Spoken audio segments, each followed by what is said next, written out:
Matthew Perry's former assistant is the latest to be sentenced in relation to the Friends star's death. Kenneth Iwamasa has been sentenced to 3.5 years behind bars after pleading guilty to conspiracy to distribute the ketamine that resulted in Perry's 2023 fatal overdose.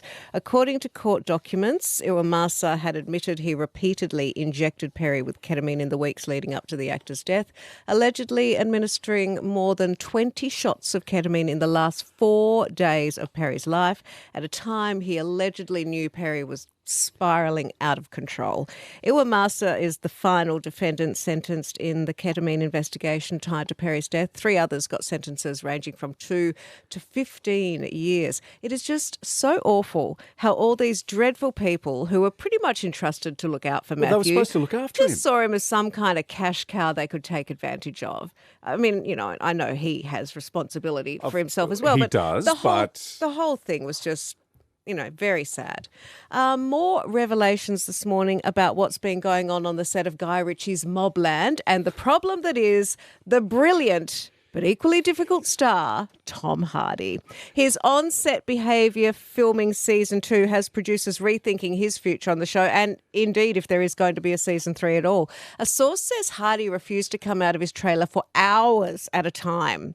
This is the same problem Charlize Theron had with him on the set of Mad Max. He kept the whole cast waiting, and one would wager that keeping Pierce Brosnan and Helen Mirren waiting is career suicide.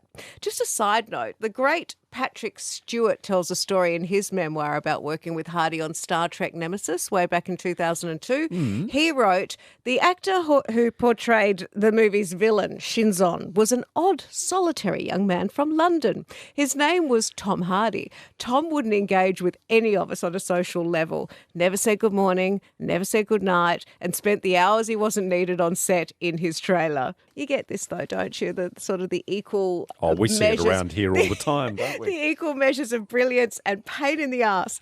Barry Gibb is alive and well, despite becoming the latest celebrity targeted by a viral internet death hoax. Rumours of Barry's alleged demise gained traction on Monday after an RIP Barry Gibb Facebook page racked up nearly 1 million likes. It's a funny word. I mean, they didn't like it, but you know what I mean. I know. Users who clicked through to the page were met with a detailed yet entirely false account claiming he'd died. Barry Gibb's just the latest celeb to get caught up in this viral internet death hoax. It's also happened to Morgan Freeman, Tom Hanks, Michael J. Fox, Justin Bieber and John Bon Jovi.